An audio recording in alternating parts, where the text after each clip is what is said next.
Bonjour, donc on va passer aujourd'hui au cinquième chapitre, c'est le changement d'état d'un corpus. Donc on va commencer par présenter le plan de ce chapitre. Après une simple introduction, on va commencer le chapitre par donner quelques généralités sur les changements d'état d'un corpus.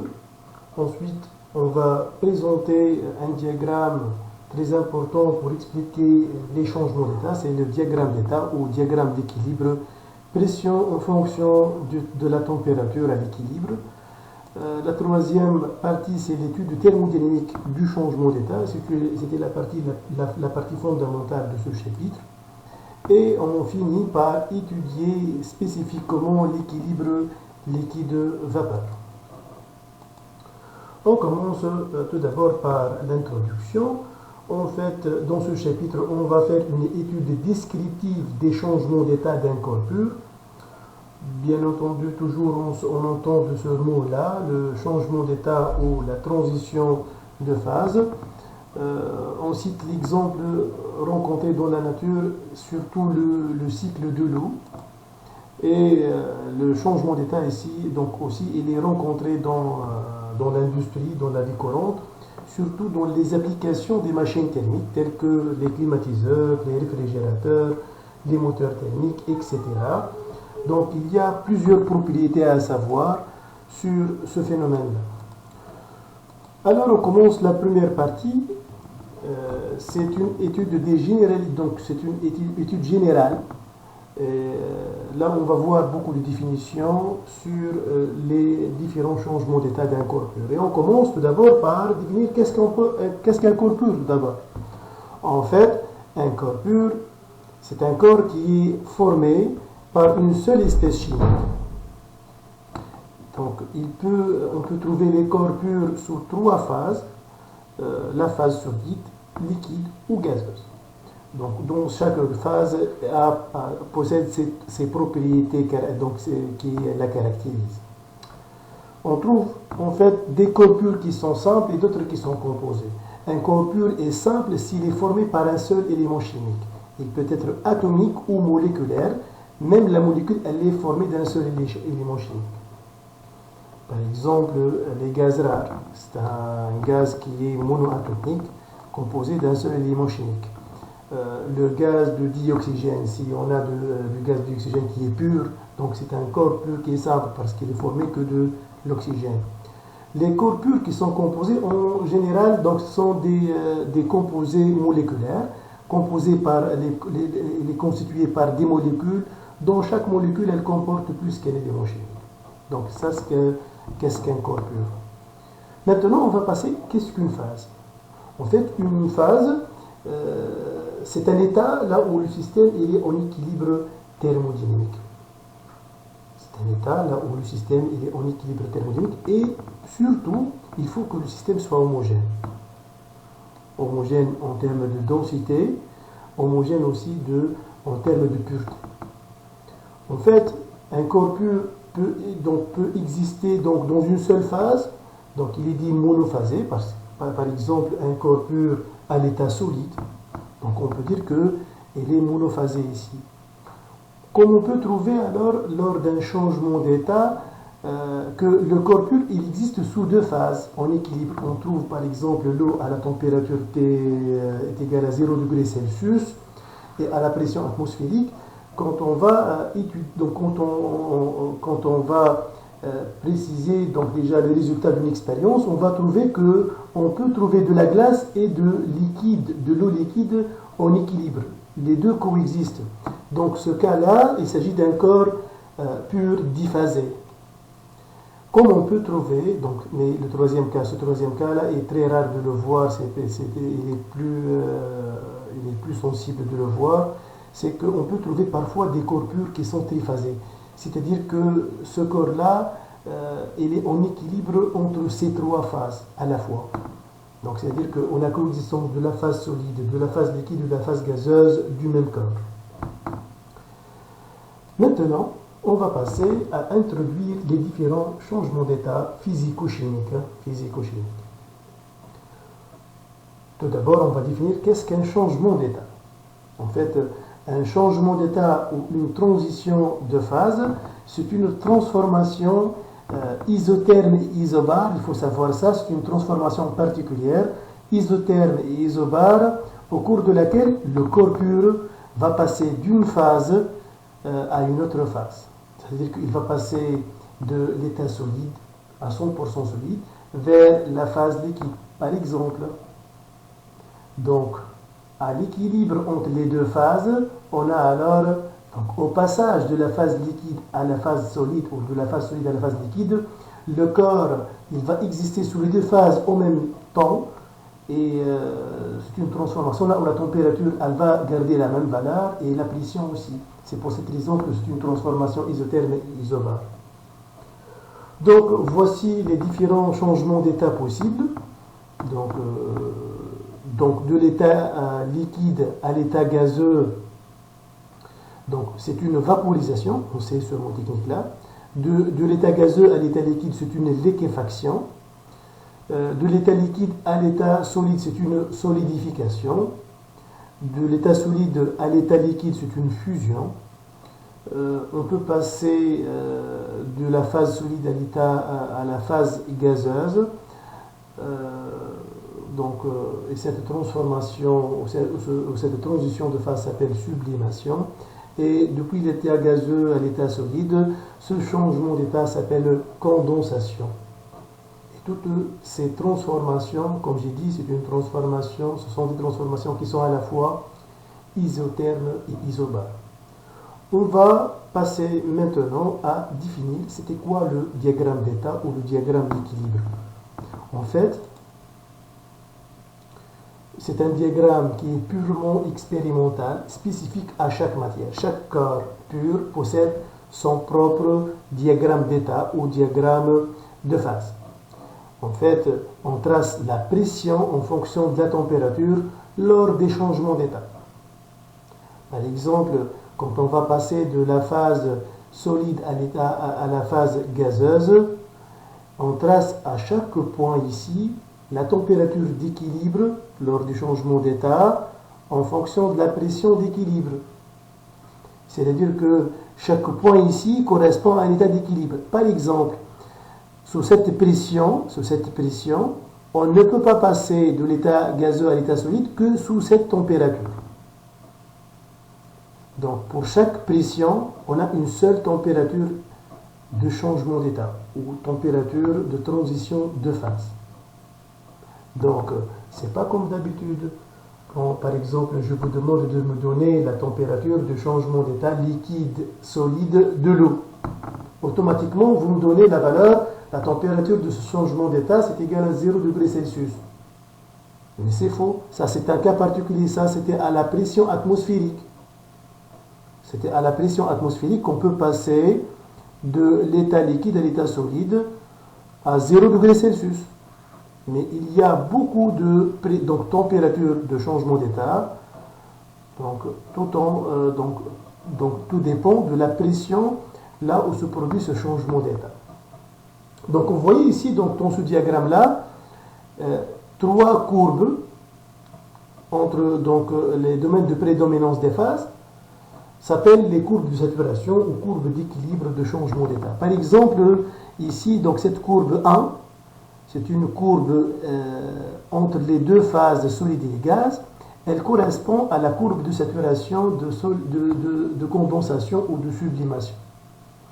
C'est-à-dire que c'était l'ensemble de points qui correspondent à l'équilibre. Si je vais considérer par exemple ce point-là, au niveau de ce point-là, on ne peut passer de l'état solide à l'état gazeux ou réciproquement que sous cette pression et sous cette température. Donc il existe infinité de températures de changement d'état et infinité de pression de changement d'état pour la phase solide et les phases gazeuses. Donc c'est une courbe de saturation de sublimation. La deuxième courbe entre les deux phases solide et liquide, c'est une courbe de saturation de fusion ou de solidification. Et la troisième, la courbe particulière qui est délimitée entre deux points, c'était le point triple et le point C, le point critique. c'était la courbe de saturation, de vaporisation ou de liquéfaction. Comme vous voyez ici sur cette figure-là, il paraît donc les trois phases. De plus, il y a une autre phase fluide. Donc je vais revenir sur cette phase, au-delà de ce point C, le point critique. Donc je vais maintenant parler de ces deux points particuliers, le point triple et le point critique. En fait, au niveau du point triple, ici, qu'est-ce qu'on a? On a équilibre entre les trois phases à la fois. On a équilibre, donc on a coexistence des trois phases. Donc le point C, c'était le point critique, c'est le point limite de la courbe de vaporisation. C'est sûr qu'au-delà de ce point-là, on ne peut pas passer d'une phase à une autre entre le liquide et le gaz. Donc on va définir maintenant ces deux points particuliers. En fait, le point triple, c'était le point où se trouve à l'intersection des trois courbes de saturation. Donc là, on a coexistence des trois phases de ce corps. Donc il faut noter que ce point, chaque corps possède son point triple. Chaque corps possède les coordonnées de son point triple. Par exemple, pour l'eau, le point triple est de coordonnées T, TR, la température du point triple, c'est égal à 273,16 Kelvin, c'est-à-dire 0,01 degré Celsius. Et la pression de ce point triple pour l'eau, c'est égal à 0,061 bar. Alors que le point critique, c'était la limite de la courbe de l'équilibre liquide-gaz. En fait, au-delà de ce point critique, quand on va chauffer le gaz à une température supérieure à la température critique, on va appliquer alors à ce gaz-là une pression supérieure à la pression critique, on va trouver alors une phase qu'on ne peut pas la savoir. On ne peut pas distinguer la phase liquide de la phase gazeuse. Donc c'est un mélange. Donc on va parler ici d'un état fluide ou de fluide supercritique. Donc je parle ici de cette région-là, quand on va se chauffer à une température supérieure à PC ou une pression, on va le mettre sous une pression supérieure à PC. Donc quelque part ici, donc on a un fluide qu'on ne peut pas le déterminer. On va passer d'une phase à une autre sans savoir la phase finale. Donc c'est un fluide supercritique. Donc je vous donne ici les coordonnées de ce point critique pour l'eau aussi. Donc la température critique de l'eau c'était 647,3 Kelvin et la pression du point de la pression critique c'est égal à 221 bar. Maintenant, je vais passer à la particularité de l'eau. Donc, avant de passer à la particularité de l'eau, donc je vais vous parler un tout petit peu, donc encore sur le diagramme d'état d'un corps pur quelconque. Quand vous voyez ici que la courbe de la pression en fonction de la température, c'est une fonction croissante en fonction de la température. C'est-à-dire que la variation d2p sur dt à l'équilibre entre deux phases, toujours une fonction positive. Donc pour la courbe de saturation de sublimation, comme celle de vaporisation, la pression, c'est une fonction croissante en fonction de la température d'équilibre. Mais le plus important, c'était de voir surtout la courbe de saturation, de fusion ou de solidification. Elle varie d'un corps à un autre. La plupart des corps, c'est une fonction qui est croissante aussi. d2p sur dt à l'équilibre, elle est positive dans les deux sens, alors que pour l'eau, elle a une propriété, c'est que la courbe de saturation, de solidification ou de fusion, c'est une fonction qui est décroissante. La pression, en fonction de la température, c'est une fonction décroissante.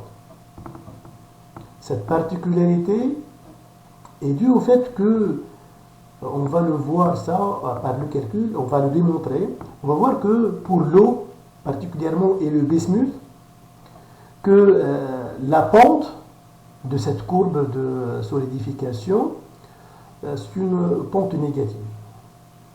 Et ceci est dû au fait que le volume de la phase solide, le volume massique, le volume d'un kilogramme de la phase solide est supérieur au volume d'un kilogramme de la phase liquide.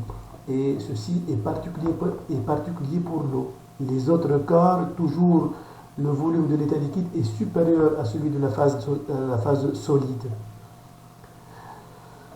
Donc j'ai ici écrit d'autres remarques ici, mais je vais m'intéresser ici donc sur le fait que la température de changement d'état liquide solide à la pression atmosphérique se fait à 0 degré Celsius et le changement d'état liquide vapeur à la même pression atmosphérique ne s'effectue qu'à 100 degrés Celsius. Mais on peut avoir beaucoup de changements d'état, beaucoup de températures de changement d'état si la pression elle est différente de la pression atmosphérique. Maintenant, on va s'intéresser particulièrement à l'équilibre liquide-gaz lors du changement d'état entre l'état liquide et l'état gazeux.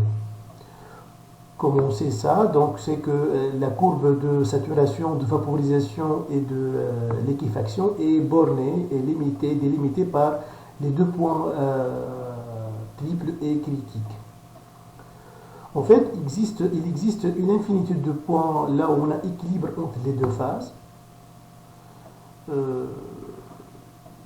Si par exemple on va considérer un point quelconque sur cette courbe-là, ces coordonnées sont T qui est la température de ce changement d'état, et le changement d'état à cette température ne peut se produire que sous cette pression. Et on appelle cette pression, c'était la pression d'équilibre s'appelle la pression de vapeur saturante.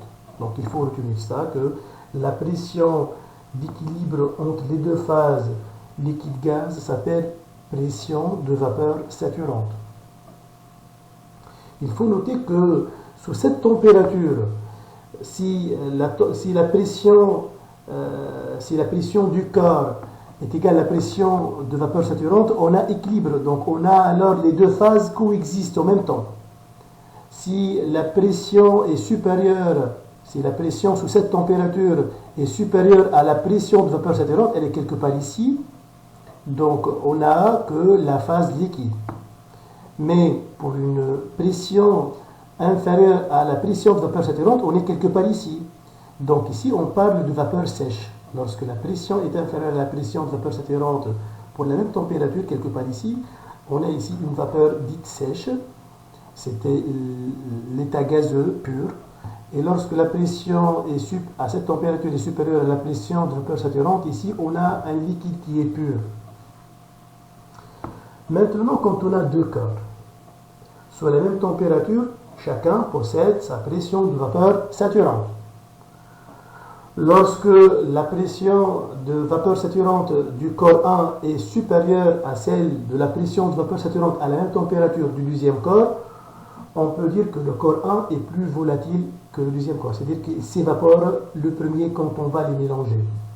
De même, à pression de vapeur saturante, pour deux corps, là où leurs températures sont différentes, leurs températures de changement d'état sont différentes, le corps qui a la température la plus faible, c'est le corps le plus volatile. Merci. Donc, on va passer par la suite à une étude thermodynamique d'un changement d'état. Je vous remercie et à la prochaine vidéo.